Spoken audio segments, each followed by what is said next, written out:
Welcome to the Badger Den. A lot of stuff popping up over the weekend. Forgive my absence last week. I do have a real job that I actually have to do to make money. And that means that sometimes you don't see me from time to time. I go in my burrow, I sit there for a little while, and then I come back and I give you some good stuff. So let's get into the good stuff. Everybody's going nuts about essentially the Obama files, the Hillary Clinton files, the Russia hoax files.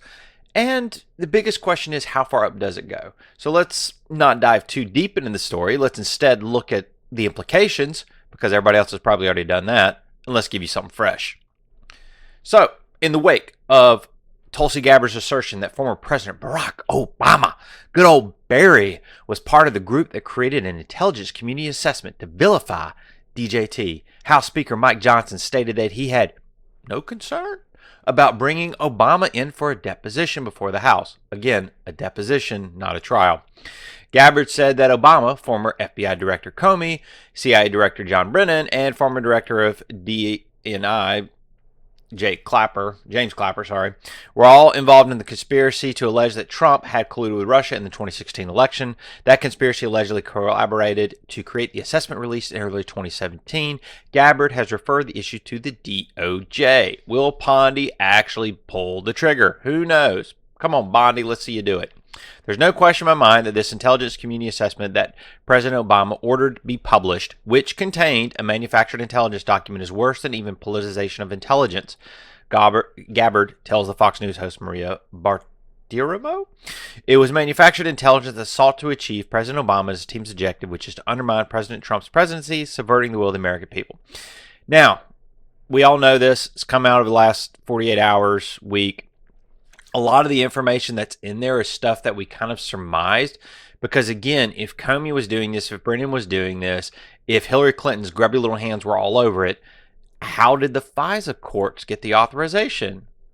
That's right, Obama signed off on it. Obama is the head of the totem pole. He's the one that gave the middle finger to Trump, the thumbs up to the other guys, and be like, sure, I got you back, go for it. So key takeaways. A lot of people are not familiar what has happened, and where have you been? So, HRC, Hillary Rodham Clintons of the Clinton fame of the blue dress, devil in a blue dress, paid a Russian spy to create a fake dossier to implicate Trump with Russia. It was all done with Hillary Clinton doing what the accused. Again, that's what the left does. They project. That's what the evil, narcissistic left do. They project what they're actually doing. Hillary Clinton projected onto Trump what she was actually doing, which is colluding with Russia to create fake documents that Russia was colluding with Trump. Okay? Makes sense? Next, Comey and Brennan took that dossier. They washed it. They ignored the protocols of the CIA and FBI for legitimate tradecraft on secrets. In other words, is this actually something that was done legitimately? Is this something you can corroborate? Is this something you can validate in some way to say, yes, this is legit information that we need to raise up and take additional awareness into? Brennan and Comey circumvented all that. They said, nah. So all the people around them said this is not legitimate data. So they got notice saying that this is not legitimate. Brennan and Comey said, we don't care. We're going for it anyway. Then the dossier was leaked to the press, which created a firestorm, which was all about the Russia collusion hoax. Project Mockingbird says what? If you don't know what that is, go look it up. You should be aware. Obama then signed off on the FISA court. Noted here, a lot of people are screaming from the left, that Obama is sealed by executive authority. No, he's not. Again, SCOTUS ruled that the president is shielded in his actions as long as within the scope of his authority. So as long as if he is doing illegitimate actions and he's not committing a crime, he is shielded by executive privilege. Executive authority. Executive privilege. Obama is not. This is a legit conspiracy of sedition. The statute of limitations does not allow this. In other words, you can still be prosecuted. There's no statute of limitations for treason. There's no statute of limitations for conspiracy. If there are multiple people conspiring for treason, every single one of them as part of the conspiracy can be tried. And what's the punishment for treason? Oh yeah, hung until your lifeless dead body stops moving. Yeah, Barry, I'm looking at you, Barry. I'm going to watch you. Watch the life just flow right over your eyes. I'm sorry, what? I was daydreaming. Comey was in charge of the investigation on HRC's illegal email server, where she was potentially divulging trade secrets of the United States that Russia hacked. And the question is, why did Comey slow walk the investigation to run out the clock for the statute of limitations? Not only that, it came out in these documents that the reason why Comey did that was because it implicated Obama on the server and would be an embarrassment to Obama and Clinton, significantly impacting the election. So again, election fraud, election interference. Operation was done to use the government apparatus, not just to smear, but undermine Trump's campaign and, of course, his first term. Okay, so all this is now above reproach. This is beyond question. It is all legitimately out there, thanks to Gabbard. A lot of the stuff people put together throughout the years, and we all knew it, but again, unless there's concrete evidence, you can't go after it. Now the concrete evidence has come out. The question is, who's going to jail? Survey says no one. That's right. No one's going to jail. No, not really. There might be some depositions. There might be some hearings that get brought up either behind closed doors or in public doors, probably closed doors. And Comey or Brennan, they might, probably not. Hillary Clinton should go to jail, and Obama, but realistically, we're not going to see anybody go behind bars. There'll be a lot of finger waving, a lot of, oh, you shouldn't have done this. But again, who knows? Maybe Bondi and Trump will prove me wrong. I would love for it. I mean, I was the one that was on Trump's side regarding Iran, that he would not put boots on the ground. MTG and Carlson and Bannon all were wrong about that. Guess who was right? But in this case, you know, a lot of people are like, oh, Obama's going to go on trial. Obama's not going to get perp walked. He should be perp walked. He should have a mugshot of his own. I would love to hang that. Like Trump's mugshot, Obama's mugshot. That would be hilarious. It's not going to happen, guys. It's not going to happen. Well, let's go on to some interesting stuff. I reported earlier that there is some stuff that people are screaming about, that Trump's been compromised relative to Epstein, and one of them that they got accused of is the approval of the Moderna COVID vax, which again, we're showing that COVID vaxes are awful. If you're taking those, stop it. It's damaging your brain, or maybe it's too late. The FDA on July 10th approved Spikevax. Wonderful name. Know what the spike protein is? You should, because your body's manufacturing it. If you took one of those RNA ones, yeah, it hasn't stopped. Still getting those clots, aren't you? The vaccine for children ages 6 months to 11 years with at least one risk factor. The Department of HHS said in response to reports that officials approved the vaccine without Kennedy's knowledge, which they did. Robert Malone, if you do not know that name, you really should, who was appointed to a federal vaccine advisory panel by Kennedy, wrote in a blog post on Monday that Kennedy was on a working vacation at the time of the approval of the announcement, taking calls and participating in briefings, mulling over critical matters. But he was not involved in the approval, which is the critical part.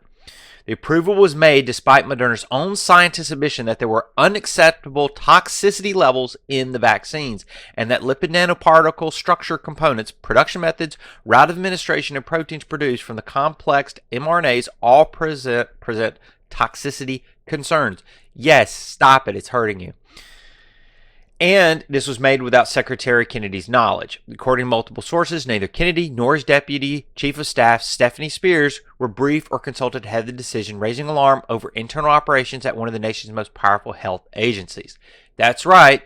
The cat was out, so the mice decided to play. This is the deep state at work, folks. This is what they do. This is what happened with Biden when he was stuffed in a closet and the audio pin was going nuts. You had people that was essentially congregating together and doing what they thought was best for the American public. That's right. They're going to tell you how you should behave and how you should work and how you should live your life. On July 17th, CNN reported Secretary Kennedy fired 2 of his top aides in an abrupt shakeup of the leadership of the nation's sprawling health department, also citing unnamed sources. Kennedy's Chief of Staff, Mellison, and Deputy Chief of Staff of Policy Anderson left HHS only after a handful of months on the job, following internal clashes culminating in both of their removals this week. Please note, Anderson went out from her firing and crashed her government car. Did she do it on purpose? Who knows? But she was so distraught she crashed her car. The boss, Melanson, was also fired because her fingerprints were all over it. Spears did not have access to emails or anything. She was traveling along with Kennedy during this. So both of the two top people were out when these low-down POSs decided to push this through for children. FDA staffers who reviewed Moderna's application for a license, which sought approval for all children 6 months and older, reached different conclusion than Dr. Prasad, the agency's top vaccine official. Prasad said in a memorandum made public on July 11th, Prasad that there is not sufficient evidence to be certain that the benefits of Spikevax outweigh the harms for healthy children. He also said the evidence shows the benefits outweigh the harms for children with one or more risk factors. Prasad also overruled FDA reviewers on 2 other decisions, blah, blah, blah. This guy is a good guy. He's been basically shutting them down. I read his paper regarding Spikevax. He noted 8 separate systemic failures for the vaccine, but apparently still under a lot of pressure and not having, I guess, enough clout at the moment with Kennedy being out of the office, essentially. He allowed it to go through, provided that the children had additional risk factors, but he was against it. He still did a good job, at least preventing it going for all children, because you know what those medical professionals are going to do. They're just going to want to jab those children. The reviewers favored making a new Moderna vaccine, Spike, and Novavax COVID-19 vaccine available to all people who are at least 12 years of old, regardless of health. But again, he stopped this. Dr. Marty McCary, the FDA's commissioner, told the Epoch Times in a recent interview that the FDA granted approvals in part to convince companies to run clinical trials. Listen to this. We have a situation whereby we would love to see these companies to run a proper randomized controlled trial. And so if you do nothing, if you reject the COVID vaccines as they come for you to approval, then you have no leverage to be able to ask the company to do that. And those studies may never get done. Thank you. This woman is pointing out, I believe it's a woman. It says Marty, but I think I saw her picture as a woman. Basically pointed out that, forgive me if they're not, that if you go ahead and approve this, because again, this Spikevax was approved without a clinical trial, like all the other vaccines, no clinical trial. And so they're rationally pointing out that if you do not push them to do a clinical trial to validate the safety and efficacy of these vaccines, they're not going to do it. There's no incentive for them to do it, and that's critical. It has to be done. So good on you. Key takeaway, Bobby is stomping the roaches out. Go, Bobby, go. All right, so something that came out that I could have told you that the letter was a fake one. If you have not seen it, go look it up. You find multiple different copies. It's fake. Wall Street Journal posted this letter that was supposedly to Epstein from Trump, giving him like birthday best wishes like 20 years ago. It's a bit insane for a number of reasons. So the convo itself was weird. Somebody ran an AI analysis showing that it only had a 15% probability of Trump. And so what the AI analysis did is it looked at, again, Trump has made a lot of publications. He's done a lot of speeches. So all of his information is very much out there to compare this to. And what the AI analysis stated is that the sentence structure, the cadence, the vocabulary, the wit used, the references, the metaphors, those are not Trump style. The probability of Trump writing this was less than 15%.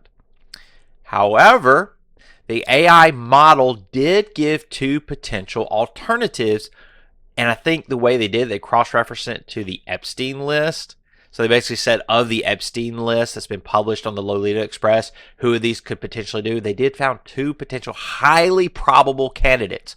One, the devil in a blue dress, Bill Clinton, that's right, and Woody Allen. Both around the times there would have been visiting Epstein Island. So, just saying, if the shoe fits or the blue dress fits. Trump is now suing the Wall Street Journal for $10 billion in defamation. I believe like another agency and Murdoch himself is involved in this because Trump apparently got headwinds of it and warned Murdoch that if you go with this, I will sue you. So more than likely, Trump's going to win this, and it's going to look bad for them because there's a lot of stuff creeping out that this shows that this was a forgery or fake or written by potentially other people that were on the list. Who knows? And as always, I want to leave you with something fun.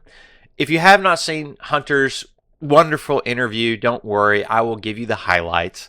He basically goes on a complete just lunacy, showing that he still smokes crack and he's just an absolute Looney Tune. He gave a wonderful interview, though, and we're going to go through the quick highlights real quick. So the fun moments, he likes to use profanity more than me. Well, there's that. He blames George Clooney, Pod Save America, David Axelrod, James Carville, among others, for Biden's failure. Not only that, he believed Kamala Harris could have won. So, why didn't she? He doesn't explain any of that. But again, he has addled his brain so much, he misses the key link between all these. Who pushed George Clooney to write the letter? Who funded Pod Save America? Who are the people on Pod Save America that work for what administration? Who did David Axelrod look for? Who did James Carville work for a strategic campaign organization? Oh, that's right, the Obama administration. So again, stop smoking that crack, young man. You've really addled your brain. He also really loves crack. He believes it is safer than alcohol, and he has his own recipe. Yeah. And he blames his dad's debate performance on Ambien. I mean, sure, that and dementia. Horrible combination. And he demands that we let illegals in so that we can have people to clean our hotels, food, and do menial tasks like his gardening. Right. Yeah. Elitist says what? So, guys, I'm going to leave you there. Malady signing off. Wonderful day. Talk to you later.